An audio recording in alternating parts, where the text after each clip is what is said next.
हम सब अपने भविष्य के लिए सपने देखते हैं, है ना? एक अच्छा करियर, एक बेहतर जिंदगी। लेकिन क्या कभी सोचा है कि एक पूरे देश का भी ऐसा ही कोई सपनों का प्लान हो सकता है?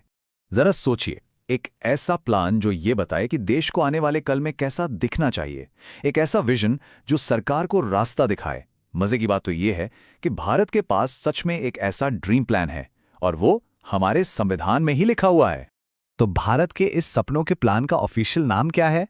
देखिए, संविधान में इसे कहते हैं राज्य के नीति निर्देशक तत्व, या जिसे हम सब जानते हैं directive principles of state policy, short में कहें तो डीपीएसपी। इसे ऐसे समझिए जैसे ये सरकार के लिए एक गाइड बुक है, एक नैतिक दिशा सूचक, जो ये बताता है कि एक बेहतरीन, एक कल्याणकारी देश बनाने के लिए आखिर करना क्या क्या है। तो ये सिर्फ नियम नहीं है, ये वो सपने हैं जिन्हें सरकार को अपनी नीतियों से हकीकत में बदलना है। और हाँ, ये सपने कहीं हवा में नहीं हैं। ये बाकायदा हमारे संविधान के पार्ट 4 में आर्टिकल 36 से लेकर 51 तक लिखे गए हैं। और इन सभी का एक ही मकसद है, भारत को एक वेलफेयर स्टेट बनाना। मतलब कि एक ऐसा देश जो अपने हर एक नागरिक की भलाई और देखभाल को सबसे ऊपर रखे। अब ये जो सपनों का प्लान है ना, ये बड़ा दिलचस्प है। ये किसी एक सोच से नहीं बना है, बल्कि इसमें 3 अलग अलग तरह की विचारधाराओं का एक शानदार मिश्रण है। जैसे एक अच्छी डिश में अलग अलग मसाले होते ना, बिल्कुल वैसे ही यहाँ 3 अलग अलग नजरिए मिलकर एक ही लक्ष्य को पूरा करते हैं। तो पहला नजरिया है समाजवादी। इसका दिल है बराबरी। ये सिद्धांत कहते हैं कि देश के संसाधनों पर सिर्फ कुछ लोगों का हक नहीं होना चाहिए।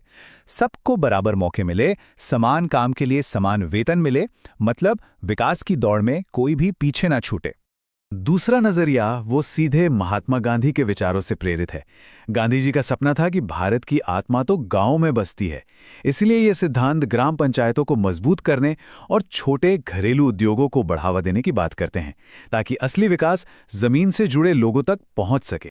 और फिर आता है तीसरा नजरिया, उदार बौद्धिक। ये हमारे सपनों के प्लान का मॉडर्न और भविष्य की सोच वाला हिस्सा है। इसमें पर्यावरण की रक्षा, सभी के लिए एक जैसे कानून और दुनिया भर में शांति बनाए रखने जैसे प्रोग्रेसिव विचार शामिल हैं। ओके, तो अब आते हैं सबसे जरूरी हिस्से पर। ये जो सरकार का ड्रीम प्लान है, यानी डीपीएसपी, ये हम नागरिकों के राइट प्लान, यानी कि मौलिक अधिकारों से आखिर अलग कैसे है? अब जरा इस स्लाइड को ध्यान से देखिए, क्योंकि ये अंतर समझना बहुत ही जरूरी है।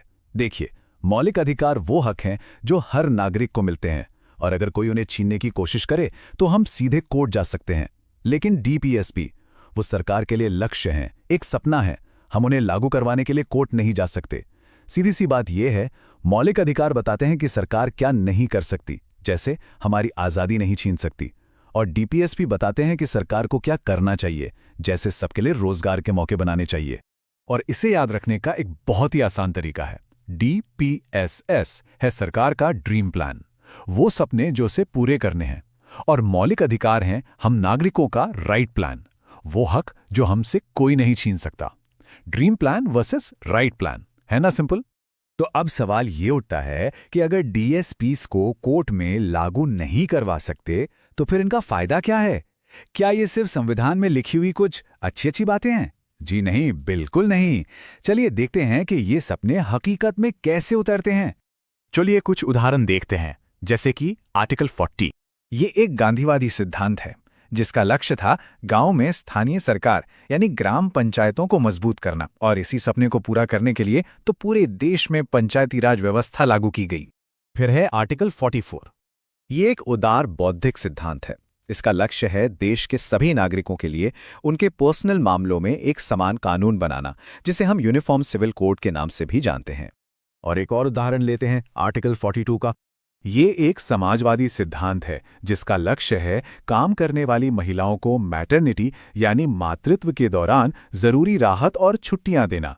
आज जो मैटरनिटी बेनिफिट एक्ट है, उसकी जड़ें असल में इसी सपने में हैं। तो देखा आपने कैसे ये सिद्धांत धीरे धीरे कानूनों और नीतियों की शक्ल ले लेते हैं। तो अब शायद हम ये समझ गए होंगे कि ये सिद्धांत भले ही कानूनी तौर पर बाध्यकारी ना हो, पर यह हमारे देश की आत्मा है। ये वो नैतिक दिशा सूचक हैं जो हर सरकार को रास्ता दिखाते हैं, चाहे कोई भी पार्टी सत्ता में हो। जब भी कोई नया कानून बनता है तो ये देखा जाता है कि वो इन सपनों के कितना करीब है।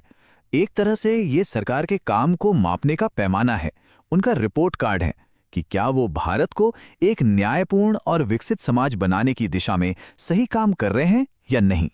इसे बहुत ही खूबसूरती से इस एक लाइन में कहा जा सकता है, डीएसपीपी भारत को एक न्यायपूर्ण, समान और विकसित समाज में बदलने का रोड मैप है। ये सिर्फ सिद्धांत नहीं, ये एक बेहतर भविष्य का नक्शा है। तो सवाल यही है, अगर ये सिद्धांत एक पूरे राष्ट्र का सपना है, तो इस सपने को हकीकत में बदलने की जिम्मेदारी आखिर किसकी है? क्या सिर्फ सरकार की या फिर हम सबकी भी? इस पर सोचिएगा जरूर।